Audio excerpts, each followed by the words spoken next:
Good afternoon, everyone. Thank you to you all for joining us. I'm Adrian and please sit back and relax as my partner, Martyn, will take you on a trip through a deal that, like most, when you break it down, has many twists and turns. Property development is not for the faint-hearted, and whilst property developers can often get a bad press, I've always been very protective of them as we see what they go through, and indeed have gone through it in some scenarios ourselves. When planning this event, as ever, why was the question, and how can those that make the effort to attend get the most value? We reminisced about the drinks events we used to run for the best part of 2 years. Remember those, Rick Marshall? Some of you might remember those dreamy days of meeting in a bar and eventually building relationships. And that building relationship is something that runs through the veins of Hallcroft. We realise that nothing happens overnight, and being consistent is one of our mantras. And who knows, this event may even move back to an events room soon, fingers crossed, and we might actually see some of you in person. Some of you joining here today haven't indeed been to one of our live events. Our last one was Christmas 2019. But some of you would have been in our contact list for years, but would not have been notified of those events. The truth was, we didn't know how to notify you, which sounds ridiculous as I say that now, but we're now more aware than ever that businesses need to change and adapt. And our narrative has now swung to us talking about, are we speaking to people too much or too little? Quite simply, if we talk to you and you're happy to receive content from us, there's more chance of collaboration, fingers crossed. We can't promise to have the answer, but at least we will be talking. So just before I hand you over to Martyn, who is the brave one in Hallcroft, venturing into central London constantly, a little direction around the page that is in front of you today and some things that might keep you further entertained. You'll see, I think in the top right-hand corner, a single bubble, which is a private chat, and an icon with 2 bubbles, which is a group chat. I'll be monitoring that throughout and questions where possible and as appropriate. But rest assured, even if the webinar has finished and we haven't addressed your question, we will come back to you directly. In a moment's time, I'll also put some new bits and pieces down the bottom of your screen. The first of those will be for those of you that don't receive email communications from us and might have arrived here today through social media. If you want to hear more from us and about our future events, then please pop your details in below. Secondly, I'm going to add another post, which is about LinkedIn. And if you're not following our company page, you'll be able to push that and follow us at Hallcroft there. Thirdly, I'll be dropping a brochure onto the link as well. Martyn will be discussing a deal today, and you can take a look at that at your leisure. I think that's all for the housekeeping now. Will you please join me in welcoming Martyn to the stage? Martyn, over to you, sir. Thank you, Adrian, and hello, everybody. Welcome to the Deal Clinic webinar. So I'm going to start off straight off. I'm quite nervous about today's webinar because the last couple of hours I should have been swatting up on my notes to make sure I'm going to be tight for this. But actually, I've been speaking to my mum and my family for the last couple of hours because my mum has just been declared as cancer-free after a 5-year battle with lung cancer.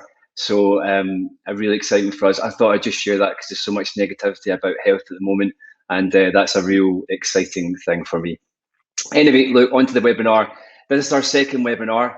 The first one was so successful, in fact, that Adrian decided to get a haircut, go for a sunbed, and he's taking acting lessons in Watford. So watch out, Ant and Dick.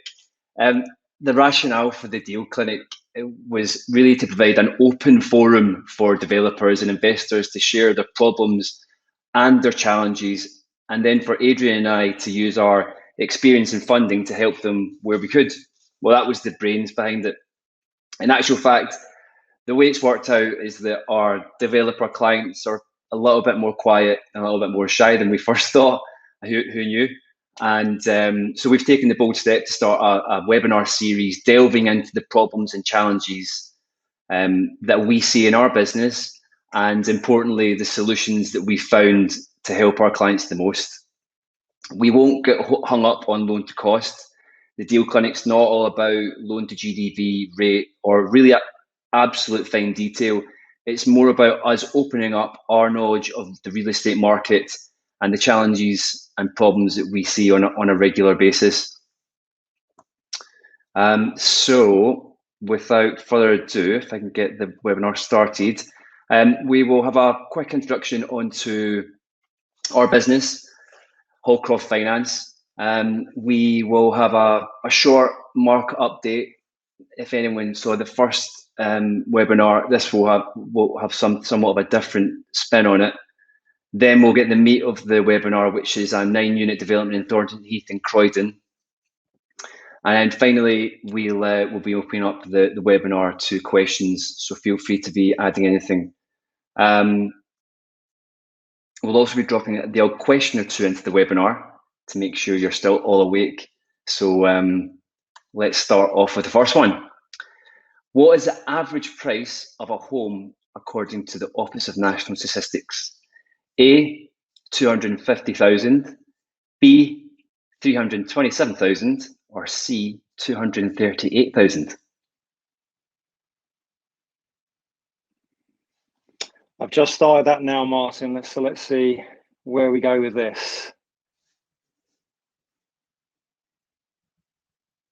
Okay, the answers are coming in. I'm not sure whether the viewers can actually see all the answers on the right-hand side. Do let me know. There seems to be a clear front runner at the moment. Okay.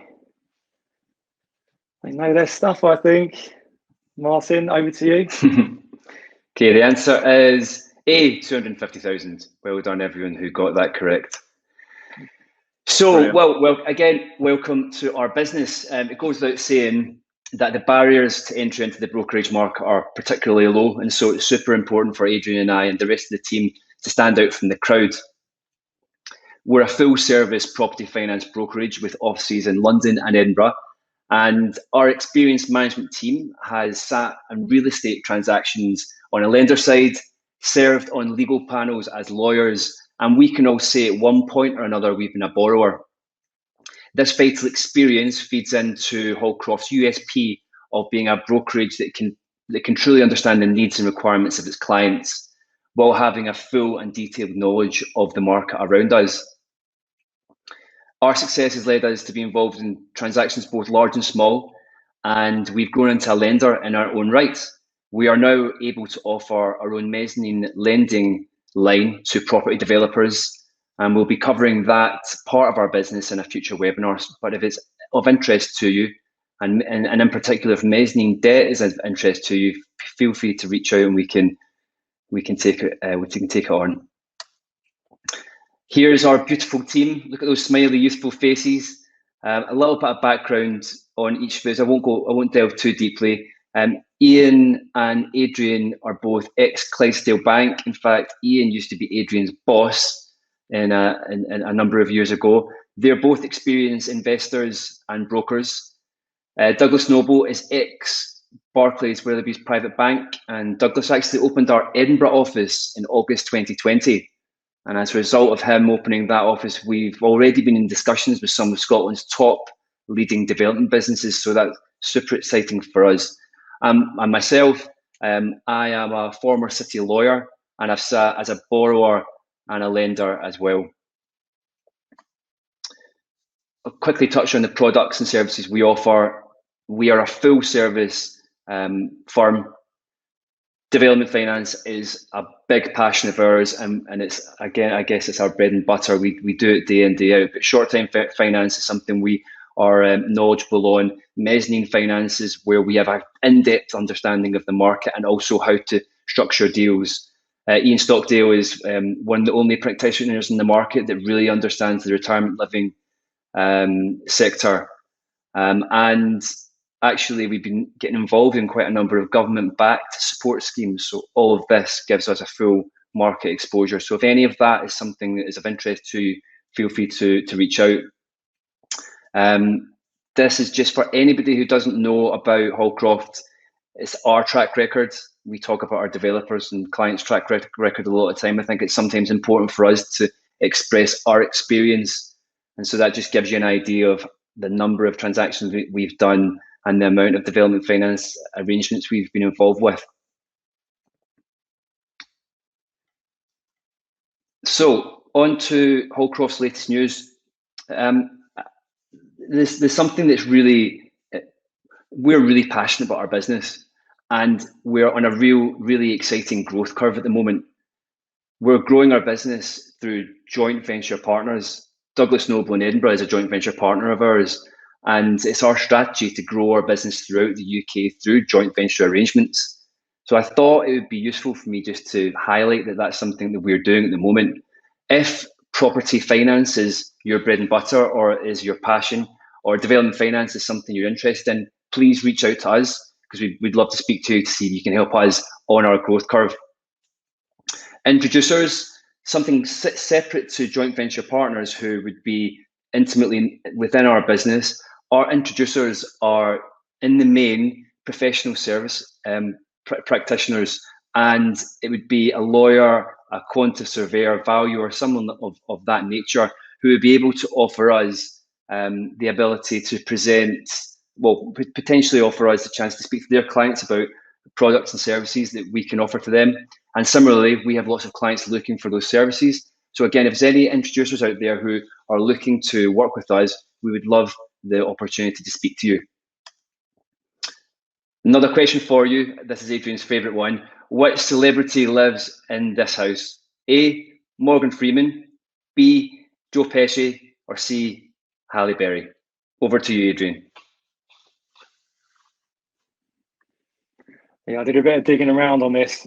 I don't think I'm giving any trade secrets away by what my favourite movie is, but let's see what people think. It's on the east coast of America, and if you want to purchase it and you're interested, $6.5 million is the guide price at the moment. Just a few more seconds. Not to my taste, I might add.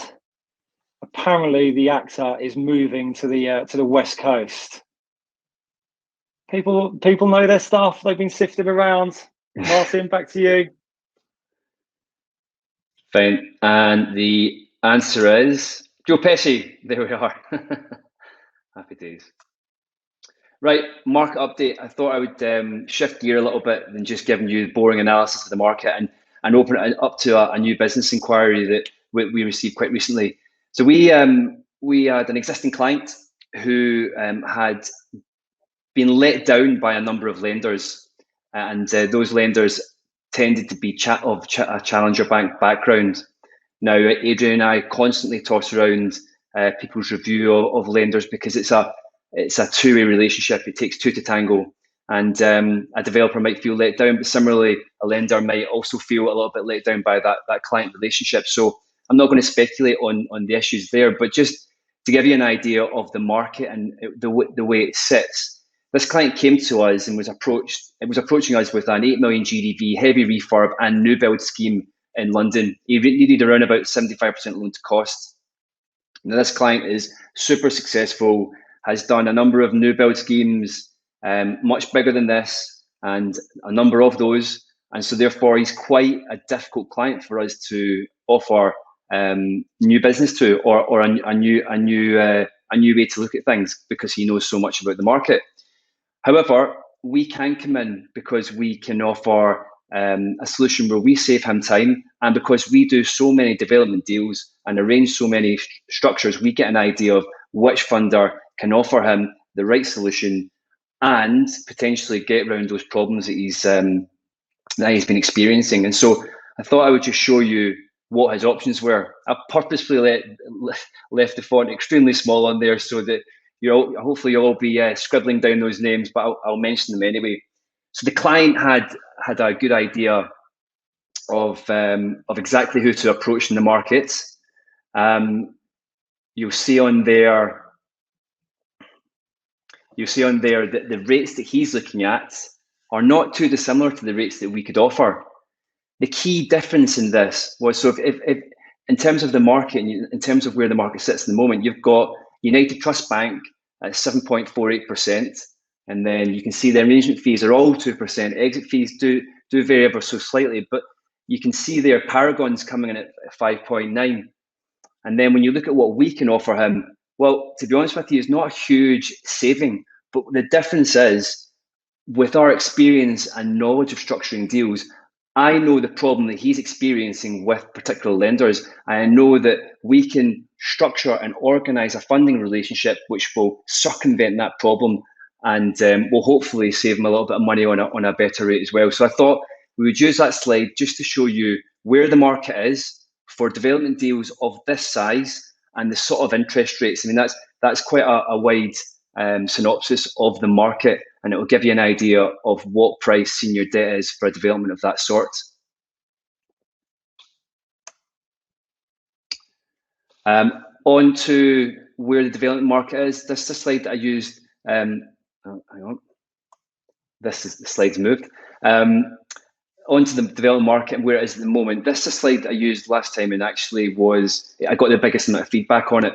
A number of people reached out to ask for a copy of it, and it gives you an idea of exactly where the market is currently, from challenger banks through to regulated investment funds, private equity funds, peer-to-peer lenders, and then something Ian and I constantly talk about is the use of mezzanine finance in funding developments.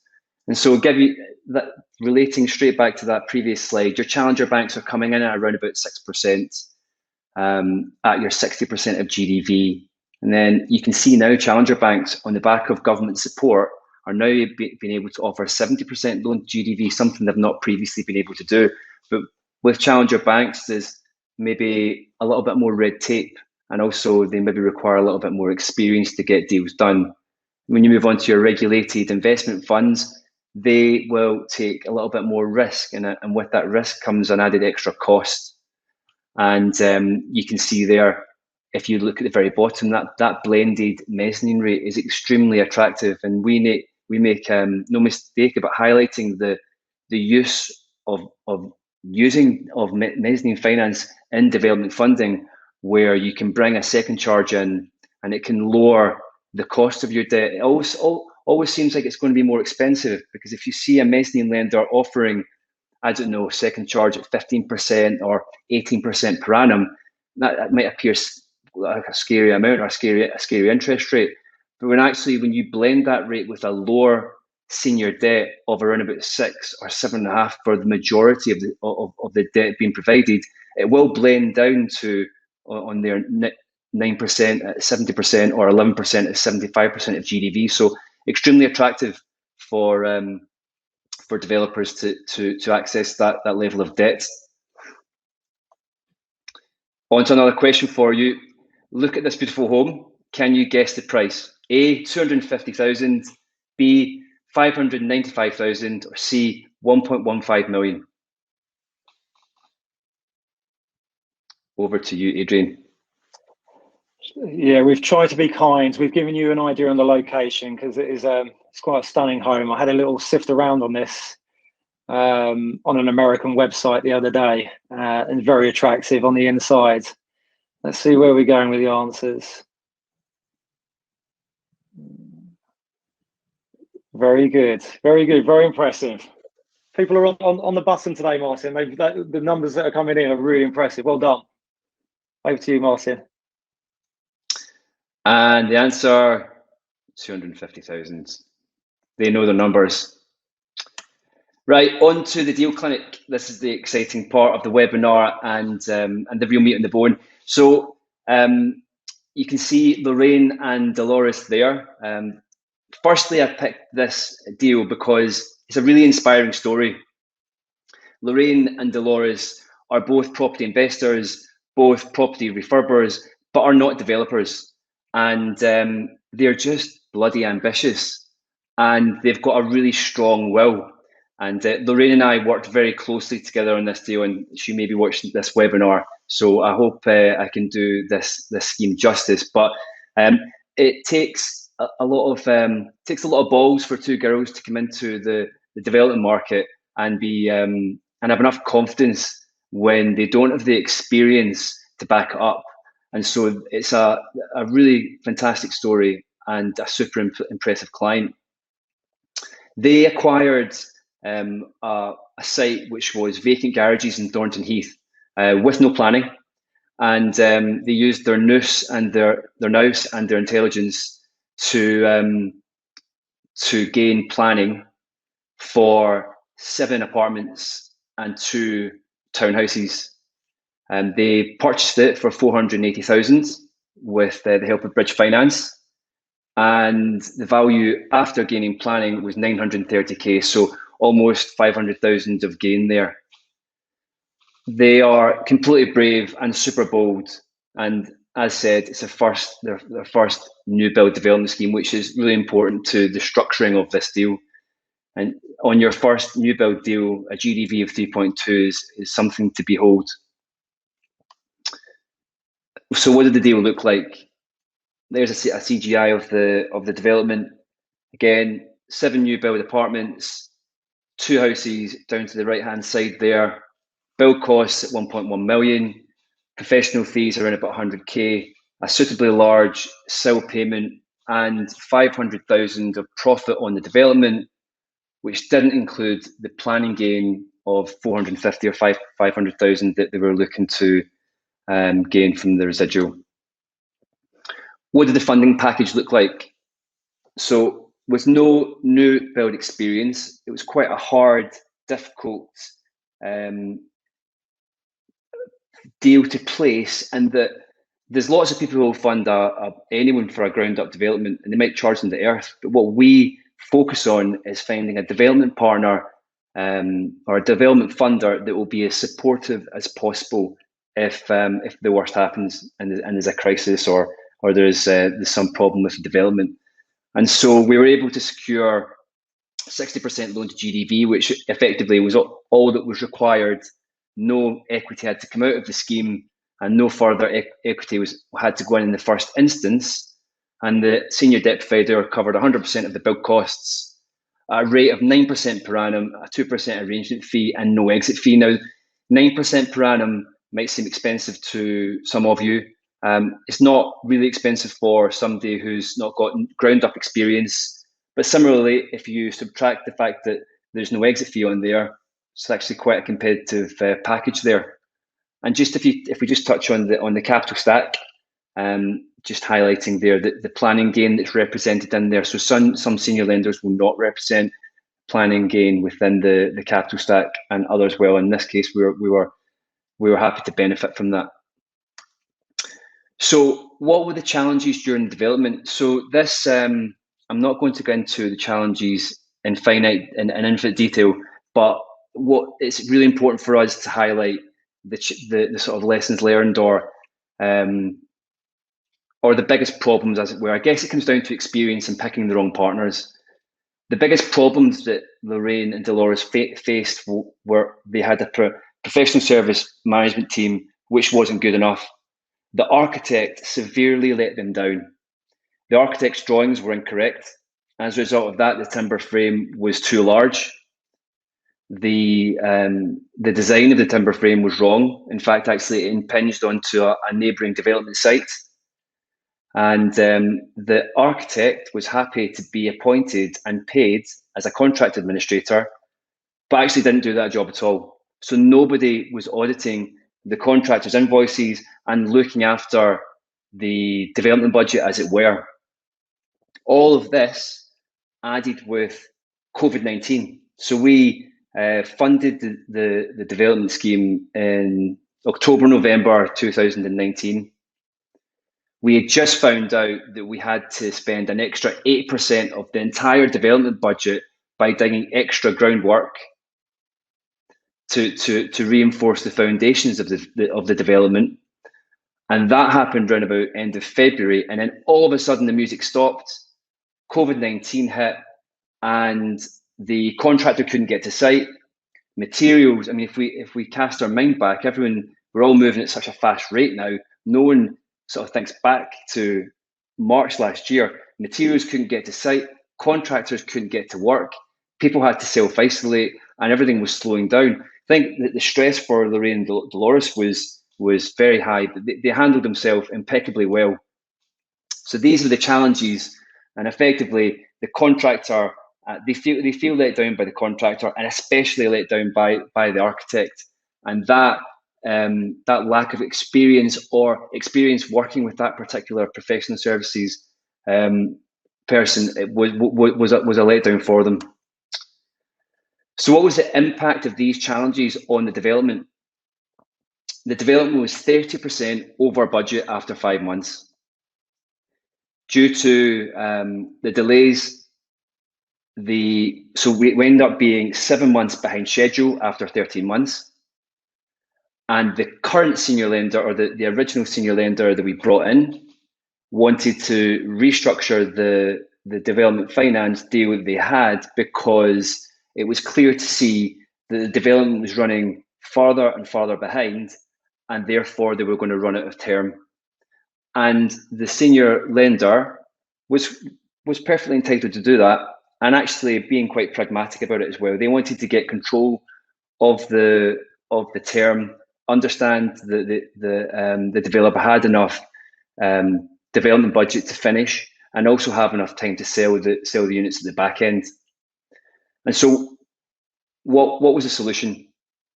Well, the solution for this, the challenge for us was, we had an inexperienced developer, experienced in investment, experienced in refurbishment, but not experienced in ground up. So that made it difficult to source senior debt or get a funding partner.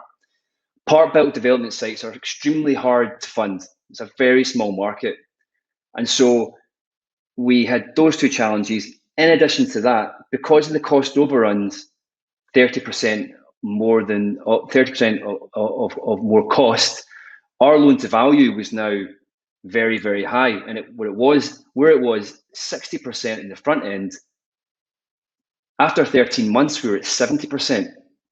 So we were able to secure a senior lender who came in to refinance the existing debt, provide 100% of development costs to complete the development. We were able to avoid any costly exit fees and increase in rates that would have been included in the existing restructure. And we were able to offer a senior debt provider providing continuity of funding, and also being able to continue the drawdown of management fees throughout. That's just some snapshots of the development. It's a cracking development, and they've done an extremely good job in light of what they've had to face. And again, it's an inspirational story for Lorraine and Dolores. I take my hat off to them, and I think they've learned a hell of a lot on this one, and hopefully they can use those lessons for their next development. Very good, Martyn. Excellent. Thanks very much for taking us through that. You've got off extremely lightly on questions at the moment. So if anyone wants to pop any questions in, either into the public chat, and then all will see, or the private chat, and then I, of course, won't use your name. I alluded in my opening notes to property development not being for the faint-hearted, and I think what Martyn has outlined there today reinforces that message. Lorraine and Dolores and all other developers, we salute you in your quest to provide vital homes for this country, taking risks that those that have never done it before are completely unaware of. Our pursuit will be to continue to protect you and steer you through the myriad of options that are in the funding market. Now, if you've lasted this long and to this point, thank you so much. Really do appreciate it. Hope the sandwiches went down well.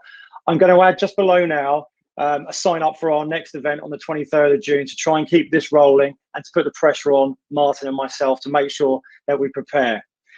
Questions. Let's have a quick look at what we had. So a couple of obvious ones. Slides. Yep, we'll be sharing those, no problem.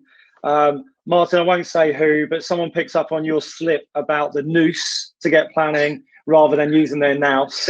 I quite like that. So that was it. That was quite an impressive way of getting planning, wasn't it? As soon as I said it. Definitely getting planning. So that was it. And then, of course, a couple of people have offered their services to Lorraine and Dolores and to all our clients. Really appreciate it. Everyone, oh, actually, let me just pop that on there for you so that you can sign up. I hope it will stay there. There we go. Thank you very much for your time, everyone. Hope the sandwiches went down well, and I'm hoping you'll sign up to our next webinar. See you on the 23rd of June, if not before. Thanks, guys. Thanks for your time. See you again.